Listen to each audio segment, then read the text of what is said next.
Halo semuanya, balik lagi di Mencek Kantor dan kali ini kita akan membahas kembali alur cerita Monster episode 34 sampai 38. Tapi sebelum itu, intro dulu.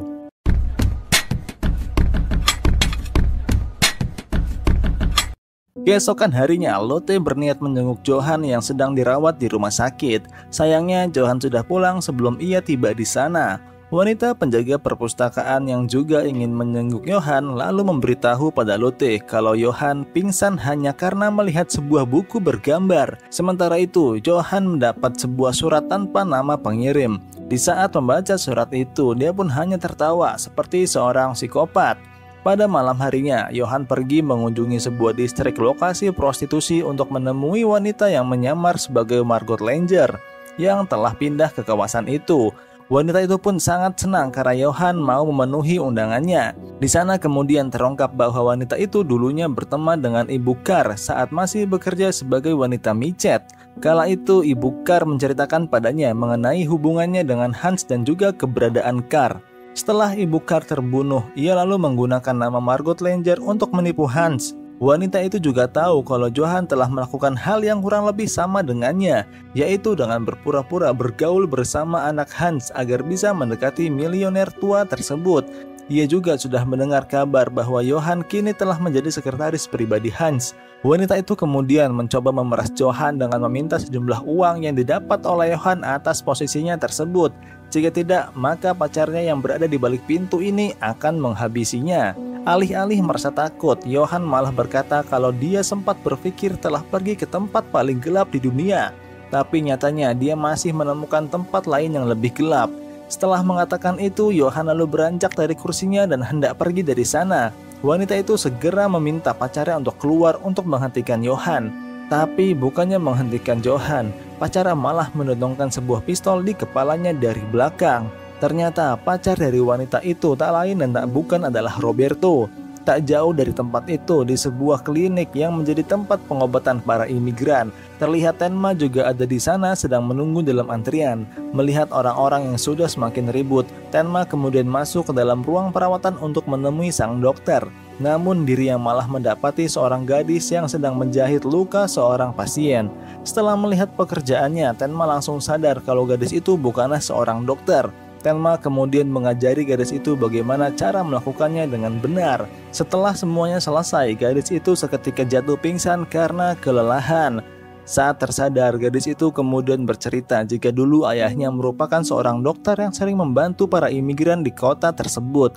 Namun orang-orang dari organisasi neo-Nazi kemudian datang, lalu membunuh sang ayah karena hanya perbedaan ras dan warna kulit di antara mereka. Sejak saat itu ia pun mulai mengikuti jejak sang ayah, membantu para imigran dengan kemampuan seadanya yang dia pelajari dari sang ayah. Setelah mengetahui kalau Tenma merupakan seorang dokter, lalu ia meminta Tenma untuk menetap di tempat itu. Tapi sayangnya Tenma tidak bisa melakukannya.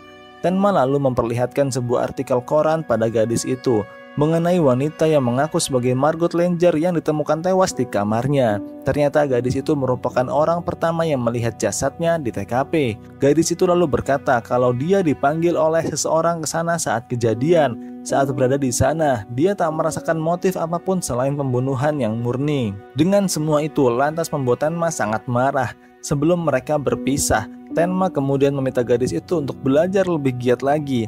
Ia yakin kalau gadis itu bisa menjadi dokter yang hebat. Sementara itu, Lunge yang masih sangat berambisi untuk meringkus Tenma mulai melakukan sebuah eksperimen di mana dia berperilaku serta bertindak layaknya orang Jepang dan mulai bergaul dengan beberapa pengusaha asal Jepang di kota itu yang juga mengenal Tenma. Tak hanya itu, ia juga mencari banyak informasi mengenai Tenma dari mereka. Itu semua dia lakukan karena ingin mengetahui orang seperti apa Tenma sebenarnya dan juga bagaimana jalan pikirannya. Ia bahkan lebih memilih untuk menemui orang-orang Jepang itu daripada menemui putri dan cucunya sendiri. Secara kebetulan, salah satu pengusaha Jepang itu mengaku pernah bertemu dengan Johan yang mewakili perusahaan milik Hans. Ia bahkan berhasil menemukan sebuah salinan buku bergambar yang diminta oleh Johan untuk dicarikan. Lunge yang sangat penasaran lantas meminjam buku itu dan melihat bahwa buku itu berasal dari negara Ceko. Lalu keesokan harinya, Lunge kemudian menerjemahkan sebuah kalimat dari buku itu dan isinya sama dengan salah satu pesan yang ditinggalkan Johan untuk Tenma, yaitu Lihat aku, lihatlah seberapa besar monster di dalamku telah tumbuh. Lalu scene berpindah ke sebuah penjara. Terlihat Gillen yang sedang melakukan interogasi dengan seorang penjahat yang mengenal dan menganggap Johan sebagai pahlawannya. Dan Gillen menanyakan apa tujuan Johan sebenarnya. Penjahat itu menjawab kalau Johan tidak memiliki motif atau tujuan apapun. Sama seperti bocah yang membunuh semut, tidak ada yang bisa menghentikan Johan. Bahkan jika dunia hancur oleh perang nuklir sekalipun, Johan pasti akan selamat. Di tempat yang berbeda, Dr. Raiswen akhirnya berhasil menemukan pasangan suami istri yang mengaku sebagai orang tua Johan. Setelah memperkenalkan diri, ia pun terang-terangan berkata kalau Johan bukanlah putra mereka dan tak mau bicara panjang lebar. Dr. Raiswen kemudian memberikan semua berkas kasus pembunuhan yang berkaitan dengan Johan pada mereka. Dr. Raiswen juga mengetahui kalau Johan yang telah membelikan rumah ini dan juga memberikan banyak uang pada mereka. Setelah membaca semua berkas itu, mereka pun sangat tak menyangka kalau Johan telah melakukan semua kejahatan tersebut. Karena selama ini Johan sudah sangat baik dan ramah pada mereka. Dr. Raiswen kemudian memohon pada mereka untuk membantu mengungkapkan identitas Johan dan juga ikut bersamanya untuk pergi dari rumah ini. Karena mungkin mereka akan berakhir sama seperti orang tua angkat Johan sebelumnya.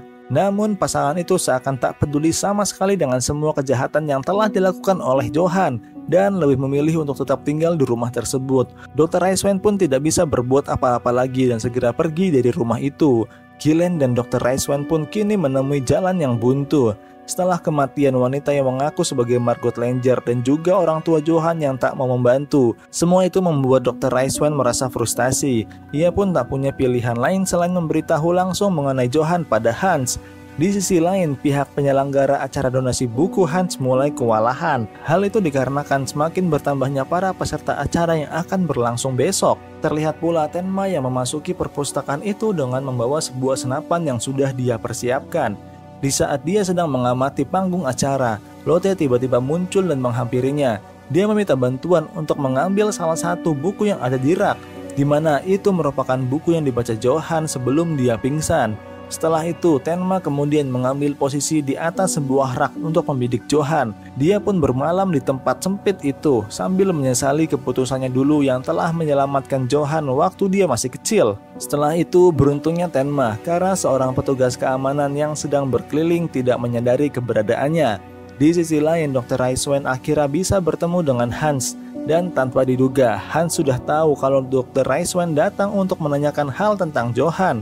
Dia sendiri sudah lama menduga bahwa orang seperti Dr. Raiswen akan mendatanginya untuk memecahkan misteri mengenai Johan. Lalu tanpa basa-basi lagi, Dr. Raiswen kemudian mulai membacakan berkas kasus yang berkaitan dengan Johan kepada pria tua yang hampir tidak bisa melihat itu. Dia juga memberitahu mengenai orang-orang yang pernah dekat dengan Hans sudah tewas terbunuh. Dan semua itu dilakukan oleh Johan agar bisa mendekati Hans. Namun sayangnya, semua yang telah diungkapkan Dr. Hans itu seperti tidak ada artinya. Hans sendiri sangat kagum dengan kemampuan yang dimiliki oleh Johan. Bahkan dirinya yang dulu ingin menjadi seperti Johan, yang bisa mempermainkan orang-orang seperti bermain dengan sekelompok semut. Akan tetapi dirinya kini sudah menua habis dimakan waktu. Hans kemudian berkata jika hanya monster besar lainnya lah yang bisa mengalahkan Johan. Dr. Raiswen kemudian meninggalkan tempat Hans itu tanpa hasil apapun. Lalu pada pagi harinya orang-orang mulai berkumpul di aula perpustakaan. Tenma pun sudah bersiap siaga dengan senapannya menunggu kedatangan Johan. Tak lama kemudian, Hans datang di tempat itu dan langsung disambut oleh para pengusaha dan juga banyak pejabat penting yang menjadi tamu di acara tersebut. Hal itu tak lepas karena pengaruh besar yang dimiliki oleh Hans terhadap perekonomian Eropa. Belum lagi ini adalah pertama kalinya Hans tampil di publik setelah bersembunyi sekian lama. Tapi baru saja tiba di tempat itu, Hans meminta Karl untuk kembali ke rumah mengambil dokumen yang tertinggal. Di tempat yang berbeda, Gillen meminta penjelasan dari Lunge karena dia masih belum melakukan penyelidikan tentang Johan sampai sekarang. Namun Lunge menghiraukan semua perkataannya karena dia masih sangat yakin kalau Johan hanya ada di kepala Tenma. Setelah itu Lunge pergi menuju ruang interogasi, tempat di mana orang yang telah menyelundupkan senjata untuk Tenma ditahan. Mereka pun berhasil mendapatkan banyak informasi dari pria tersebut. Hal itu meninggalkan banyak pertanyaan di kepala Lunge. Siapa orang yang akan ditembak oleh Tenma? Di tempat lain, Dr. Raiswen sudah mulai menyerah dan tidak tahu harus berbuat apa. Sampai ia tak sengaja membaca sebuah berita di koran mengenai upacara donasi koleksi buku Hans yang sedang diselenggarakan hari ini di perpustakaan kota. Tanpa berlama-lama lagi, dia pun langsung bergegas menuju ke sana. Pada waktu yang sama, Lunge malah menduga kalau Hans adalah target yang akan ditembak oleh Tenma. Sama seperti Dr. Raiswen, Lunge pun langsung segera pergi ke acara donasi koleksi buku milik Hans yang saat ini sedang berlangsung. Semua para tamu yang hadir pun mulai bertepuk tangan saat Hans naik ke atas panggung. Terlihat juga Johan yang sedang berada di samping panggung sedang menyaksikannya. Di tempat yang berbeda, Nina menghubungi Lotte untuk mengabarinya bahwa ia akan meninggalkan kota Munchen hari ini juga. Mengetahui itu, Lotte kemudian meminta agar mereka bertemu di stasiun kereta. Tak lama kemudian, mereka berdua pun akhirnya bertemu. Tanpa basa-basi, Lotte langsung menanyakan apakah Nina mempunyai saudara kembar atau tidak, seraya memperlihatkan buku bergambar yang dibawanya dari perpustakaan. Di saat melihat isi dari buku itu, mata Nina tiba-tiba seakan terbuka lebar. Buku itu sendiri menceritakan satu sosok monster tanpa nama. Karena sangat menginginkan sebuah nama, monster itu lalu mulai berkelana untuk mencarinya. Namun, dunia terlalu besar baginya. Dia pun memutuskan untuk membelah diri untuk petualangannya. Yang satu pergi ke barat dan yang satunya lagi pergi ke timur. Monster yang pergi ke timur akhirnya menemukan sebuah desa dan bertemu dengan seorang pandai besi. Monster itu pun lalu meminta si pandai besi itu untuk memberikannya sebuah nama, dan sebagai imbalannya dia akan diberi kekuatan. Setelah itu si pandai besi itu pun menyetujuinya. Monster itu kemudian masuk ke dalam dirinya. Si pandai besi bernama Otto itu kemudian menjadi orang terkuat di desa tersebut. Namun suatu hari, monster yang ada di dalam dirinya tumbuh semakin besar hingga akhirnya memakan Otto dari dalam. Monster itu pun kembali menjadi tak bernama. Dia pun melakukan hal yang sama pada seorang pembuat sepatu dan kembali berakhir menjadi monster tak bernama. Lalu suatu hari monster itu masuk ke dalam diri seorang pangeran kecil yang sedang sakit-sakitan. Pangeran itu pun kembali sehat dan si monster juga menyukai namanya. Ia lalu tinggal di kastil dan rela menahan rasa lapar yang ada di perutnya. Namun rasa lapar itu semakin lama sudah tidak terbendung lagi. Pangeran kecil itu lalu berkata kalau monster di dalamnya telah tumbuh semakin besar. Dia pun kemudian mulai memakan orang-orang yang ada di istana hingga tak ada satupun yang tersisa. Setelah itu pangeran kecil itu pergi berkelana meninggalkan kastilnya. Suatu hari ia bertemu dengan monster yang pergi ke barat, lalu memamerkan nama yang didapatnya. Sementara itu si monster yang pergi ke barat itu berkata kalau dia bahagia tidak memiliki sebuah nama dan mereka harusnya menikmatinya, bahwa mereka monster tak bernama. Mendengar hal itu, pangeran itu pun memakan monster tersebut dan pada akhirnya dia pun memiliki sebuah nama. Tapi semua orang yang memanggilnya dengan nama itu akan menghilang, dan nama anak itu adalah Johan. Setelah mendengar kisah di buku itu, Lotte lantas bertanya siapa Nina yang sebenarnya dan kenapa buku cerita itu seakan terhubung dengan Johan. Alih-alih menjawabnya, Nina malah bertanya di mana Johan saat ini. Di sisi lain terlihat Tenma yang mulai membidik Johan. Namun tangan dan jemari Tenma mulai gemetaran atas keraguannya untuk menekan pelatuk senapan itu. Dia pun berusaha untuk mengingat kembali korban-korban yang telah dibunuh oleh Johan untuk membangkitkan rasa amarah yang ada di dalam dirinya. Lalu Tenma dengan tekadnya meletakkan jarinya kembali di senapan itu. Namun betapa kagetnya Tenma ketika dia mulai membidik Johan. Tiba-tiba Johan mengarahkan pandangan padanya seakan dia tahu sedang diincar. Lalu bersamaan dengan itu Roberto yang sudah tahu keberadaan Tenma pun muncul dari belakang dan menghajarnya. Lalu dia pun mengambil senapan milik Tenma tersebut. Lalu tampak pula seorang wanita muncul di belakang panggung sambil membawa jerigen berisi bensin. Sesaat kemudian Hans dipersilakan untuk memberikan sedikit pidato pembuka. Johan lantas membantunya beranjak dari kursi rodanya menuju podium. Hans lalu berkata kalau dia sudah mengetahui bahwa Johan sedang mengincar nyawanya. Dan benar saja dari kejauhan terlihat Roberto yang mulai membidik Hans dengan senapan milik Tenma. Alih-alih berpidato, Hans malah meminta agar semua orang keluar dari situ dan berhati-hati. Mendengar hal itu, mereka semua pun sangat kebingungan dengan maksud perkataannya. Di waktu yang sama, Johan membuat sebuah isyarat dengan tangannya. Dan tiba-tiba saja, api seketika mulai menyembur dari semua rak buku yang ada di sana. Semua orang sangat panik dan berusaha untuk keluar. Roberto sendiri bingung sebenarnya apa yang terjadi, karena sebelumnya ia hanya ditugaskan untuk menembak Hans. Tapi dia langsung tersadar bahwa ini adalah rencana yang lebih gila dari Johan, membuat mereka semua berputar-putar layaknya semut yang lari dari api. Namun tawa Roberto itu seketika terhenti saat melihat Tenma yang sedang mengarahkan pistol padanya. Sementara itu Johan perlahan mendekati Hans dan memintanya untuk merasakan ketakutan orang-orang yang berusaha keluar untuk menyelamatkan diri. Sementara itu Tenma yang sudah terluka masih belum sanggup untuk melepaskan tembakannya pada Roberto. Dan Roberto juga tahu kalau seorang dokter seperti Tenma tidak akan sanggup membunuh. Namun tanpa diduga di saat Roberto hendak menembaknya, Tenma lebih dulu melepaskan tembakannya yang mengenai bahu Roberto. Tak berhenti sampai di situ, Tenma kemudian melepaskan tembakan keduanya yang membuat Roberto jatuh terkapar ke lantai 1. Setelah itu Tenma menyadari bahwa gemetar di tangannya sudah menghilang. Setelah itu dia pun langsung membidik Johan. Sialnya, asap yang ada di ruangan itu menghalangi pandangannya. Lalu di saat dia mencari tempat lain untuk menembak Johan, Tenma malah tersandung oleh orang-orang yang merangkak berusaha keluar dari ruangan itu. Untuk sesaat Tenma hanya terpaku melihat semua orang berjuang mati-matian agar bisa keluar dan menyelamatkan diri. Akan tetapi semua pintu di ruangan itu sudah terkunci. Sementara itu Johan dan Hans masih ada di atas panggung, menyaksikan semua buku-buku itu dibakar api. Hans pun bertanya-tanya siapa Johan sebenarnya. Lalu perlahan-lahan Johan memegang kepala Hans. Lalu dia berkata kalau dia berasal dari kota yang ada di dongeng, tempat di mana banyak orang yang mati. Di saat dia menggenggam tangan dirinya yang lain dan berjalan keluar dari sana, hanya ada dua seperti mereka dan mereka tidak memiliki nama. Ketika mendengar itu, seluruh tubuh Hans mulai gemetar ketakutan. Lalu di saat yang bersamaan, Dr. Reisman dan Nina tiba di tempat itu. Sementara itu di tempat lain terlihat Kar sudah tiba di rumahnya untuk mengambil dokumen milik sang ayah di ruangannya. Dan betapa kagetnya dia melihat berkas kasus kematian ibunya. Dulunya sang ibu bekerja sebagai wanita micet di kalangan orang-orang elit. Dan Hans adalah salah satunya. Selama ini sang ayah menyelidiki kematian ibunya dan juga mencari keberadaannya. Di berkas itu juga tertera bahwa sang ibu diduga bergabung dengan sebuah organisasi ilegal setelah berhenti sebagai wanita panggilan. Organisasi itu sendiri terlibat dalam praktik pencucian uang dunia kriminal dalam 5 tahun terakhir.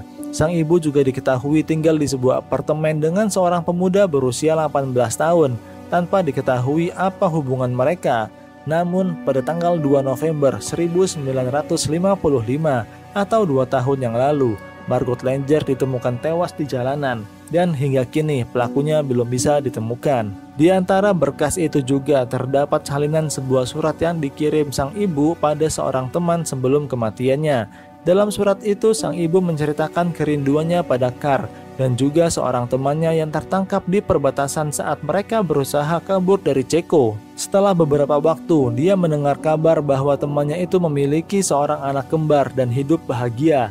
Sang ibu lalu bercerita kalau dia telah bertemu dengan seorang pemuda yang wajahnya sangat mirip dengan temannya yang ada di Ceko. Dan sang ibu juga yakin kalau Kar, anaknya, juga sudah tumbuh dewasa seperti pemuda itu dan hidup bahagia di suatu tempat. Dan tiba-tiba saja air mata Kar pun mengalir setelah membaca surat tersebut. Sementara itu di perpustakaan, Tenma akhirnya memutuskan untuk membantu orang-orang yang terjebak terlebih dahulu. Dia menembak engsel pintu di ruangan itu untuk merusaknya. Tapi pintu itu masih sulit untuk dibuka. Melihat Tenma yang berjuang sendiri mendobrak pintu itu, satu persatu dari mereka pun kemudian ikut membantunya. Dan dengan bekerja sama, akhirnya pintu itu berhasil dibuka.